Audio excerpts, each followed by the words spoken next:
Hi guys, I hope you're well. So recently I have been looking into different fitness apps. Fitness apps? Fitness watches? Where did apps come from? I mean, technically it is an app, but basically I have been looking into different fitness watches because I have been using the good old trusty Fitbit for many years now. I've had at least 3 variations of Fitbit, and I won't lie to you, some of the aspects of a fitness watch that I wanted to use weren't being served to me on Fitbit anymore. So I thought, is it even worth having? And I was looking at Whoop. I bought my boyfriend a Garmin, and so I was looking at Garmin. And then I thought, no, actually, there are ways that I can make this work for me. And that's the main thing when you do anything like this, is making it work for you. So I thought today I would do a review of my Fitbit, which is, I've got it written down, the Charge 4. And I recently got a premium subscription as well, so I will tell you about that too. But yeah, keep on watching. So the Fitbit Charge 4, I will get it off my wrist now. This is actually a strap from Amazon. My strap did break.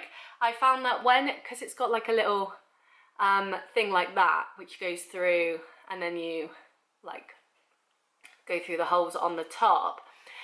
Because this bends a lot, I found that it breaks, so I have gone through 2 straps with this watch, but the watch is never broken, and you can get these straps on Amazon, like £6 for a pack of 3, so it's not a problem. But yeah, anyway, I digress.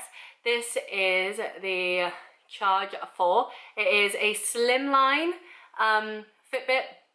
You can get ones with the big screens, but I don't actually want really a watch. I just want a fitness tracker. So that's exactly what this is. I will turn the screen on, which you do by pressing both sides. You'll see my absolutely, I don't even know if it'll focus in time, but my absolutely atrocious Fitbit score there. Yeah, I've done 1,500 steps today. You can't see my heart rate right now because I've got it off. I've done 1,200 calories and 1.14 kilometers. So on my screen, I have all that information readily available for me. As I said, this one does do heart rate, which is why I wanted this one. I wanted to be able to tell my heart rate when I'm exercising, when I'm sleeping, or my base rate, all that sort of stuff. And it's also waterproof. I have worn this in the shower, I've worn it in a pool before, I've worn it in the ocean, and it's been perfectly fine. Like literally, I've had this for years now. I can't even remember. I will tell you a secret. I bought this off, I think it was eBay, because they were like £10 cheaper than on the Fitbit website. So check it out, and it was like brand new. It wasn't like secondhand. But yeah, I've had this for absolutely years now, like probably 3 years at least, and I've never had an issue. But yes, that is the Fitbit hardware. Now, with the inclusions in the Charge 4, you get notifications, which I don't really use because I always have my phone on me, so it's not really a thing I want. It has exercise options where you can choose any sort of cardio fitness, so it's got swimming, cycling, running, walking, and it has a built-in GPS as well, so it will track your walks. Now I use Strava. I use a lot of apps that like work in tandem with everything, so I don't really use that either. I tried using it once when I ran a 5K event, and I forgot to click start. So if you're going to use it, make sure you click start. You can't just click run and it will go. You have to click start and finish. So that was fun. But yes, I don't really use that feature because, as I said, I use Strava instead to track my workouts, especially like my cardio workouts, apart from in the ocean and the pool, of course, because like I'm not taking my phone in that. And I always have my phone on me anyway, so I was drawn to Fitbit to start with because I wanted a slim face, because I don't want a watch. I wanted something I could wear all the time. Yes, it is a watch. It does tell me the time as well, but its primary use is as a fitness watch. So I wear this all the time. The only time I don't wear it is when I'm in the bath or having a shower, and that's when I put it on charge. The charge on this one, it's got the 3 dots there, so what you do, you line up the charger with it and it will snap in place. So unlike my old Fitbit that was magnetic, this one actually holds itself. You can get Spotify on your Fitbit as well, and music. I don't really use that because, as I said, I always have my phone on me. So it really depends what you want. It doesn't do like gym workouts. It only does cardio, which is kind of a shame because it would be cool. But obviously my heart rate does change at the gym when I'm working out because obviously. And so even though it doesn't record the workout. I know what I've done and I can still see the heart rate variations, so that's okay.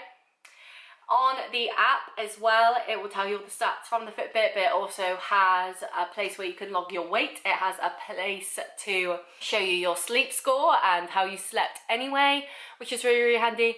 And it has a spot where you can include your calories for the day if you want, and your water intake. So basically anything you'd use, like MyFitnessPal, My Net Diary, which I've done a review on before, anything like that can be sidelined for the Fitbit if you so wish to have it all in one place. But the thing that I wanted, because they used to have this and then they got rid of it, and I know on better, bigger versions of Fitbit they have a readiness score which tells you how ready you are for the day, whether you need to take a rest day, all that sort of stuff. And that was the sort of thing that I really wanted. And I watched a podcast with the founder of Whoop on, and he talked about all that sort of stuff, and it was like, okay, interesting. But that was a subscription and I'd already bought the Fitbit, so I looked into Premium. Now, as you can tell, yes, I work out and I am trying to be fit, but it's not my whole life. I don't use all of Fitbit's features because I don't think I would, and the things that I do use it for are quite simple, but they work for me. So if you are like a standard amateur sort of fitness person that just wants to see their steps, their sleep, their calories, even though that's debatable, and your heart rate, which I think is really, really good, then it'll be great. But if you want more hardcore stats, then definitely go over to Garmin, because my boyfriend's got a Garmin and he was showing me all his stats and it was ridiculous. Like, the amount of stuff you could learn on there was crazy. But I digress. Their screens are too big. If they came out with something like this, great, but they don't. So I looked into Premium because, as I said, I wanted something like a readiness score, so I could see when I wake up whether I should be resting, whether I'm ready to go for the day, all that sort of stuff. And I learnt, because my Fitbit used to have it, but they made it Premium, which is slightly annoying, that they do a stress score. So instead of a readiness score like the more premium Fitbits, on Fitbit Premium, so not on the more high-end Fitbits, but the premium Fitbit, they do a stress score which takes in your exertion levels, your recovery levels, and your sleep, I think, are the three metrics, to show you if you're ready for the day or not, how stressed your body is. And this is a score out of 100, and it also gives you a breakdown about it all too.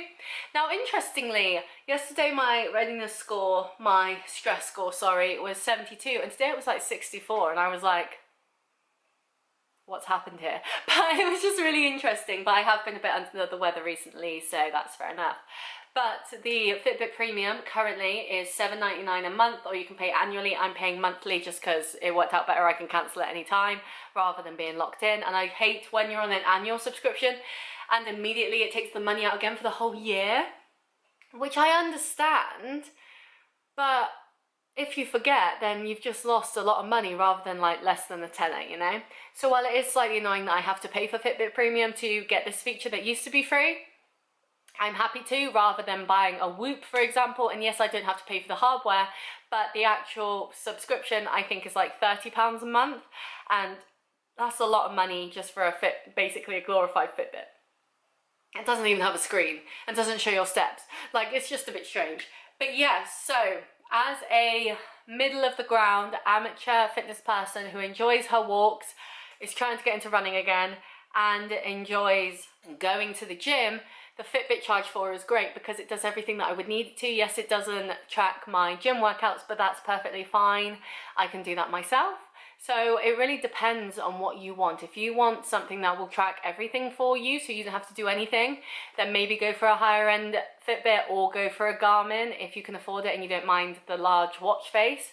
But with this, I'm perfectly happy with it because, like I said, yes, I could track my walks on here, but I'm happy to use Strava. Yes, I could buy a better fitness watch and track my workouts, but I can do that just as well in my notes app. You know, I don't need it. And so for me, I'm really, really happy with my Fitbit. But I would say, if you want stuff that will actually help you in your day-to-day, like the stress level, like readiness score and stuff like that, then you need to get Premium, because if you don't have Premium, you don't have that. And that was the one thing that I was missing, because there are some days where you do feel like you don't have the motivation to get up and go, and you don't know really whether that's like your body telling you I'm not ready to go, or your brain going I'm lazy. So having that fitness score, that readiness score, means that I can look at it and think, no, I'm just being lazy, let's go. Or if it is in like the 60s or the 50s, I can look at it and think, okay, I need to like take some time out, I've been doing too much recently. And I think that's really, really great. But yes, in my opinion, is the Charge 4 worth it? As a middle of the road Fitbit, sure, I think it's great, and maybe it could be your introduction to better quality things down the line. Of course, watch more videos like this, because this is a very much a whistle-stop tour. I've been quite quick on this, but this is all information that I would have wanted to know. So just to break it down for you, TLDR, the Charge 4 has heart rate, the Charge 4 is waterproof. It only tracks your cardio workouts, not your strength workouts. So you have to take that into account, and it doesn't have the stress score included. You would have to pay premium for that, but that is all that I would use it for, and I think it's great. And while I was looking at Whoop and Garmin and stuff like that, I just couldn't justify myself buying something else when I've already got this that works perfectly fine. And as I said, I've had it for over 3 years now.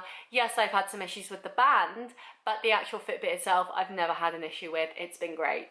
So if you're looking to get into fitness watches and you don't want to spend too much, but want all of the snazzy gadgets that you can get, like heart rate, which is really important, and waterproof, which my first Fitbit didn't have, which is why I upgraded to this one, then I definitely recommend it, because it's not too expensive. It's a perfect first time beginner fitness watch to get you into it, and it's done me great. I lost 2 stone using this. I did a whole charity challenge last summer using this. All my Conqueror challenges are done using this. So it's been absolutely brilliant. I wear it every single day and have done for the last 3 years, and not a problem. So if you want to dive into the world of fitness watches, then I highly recommend it. But if you want something a bit more upmarket that can do a bit more than that, if you want to take your training to the next level, then I definitely recommend something else, because I think it would be better for you. And in all honesty, as I've said already, if you don't mind the big screens, get a Garmin, because what I've seen from my boyfriend, absolutely top notch. And that one was 150 quid in the Black Friday sales. I got it for him for Christmas. But yeah, that's my review. So would I recommend it? Yes, but only to mid-level athletes, not the super uber ready to go, like I'll run a 100-mile race kind of athletes. But yes, let me know what you thought of this video. Let me know if it was informative, any advice you could give to other people looking to get a Fitbit. And if you do get one, I hope you enjoy it as much as I have. But yes, I hope to see you next time. Bye!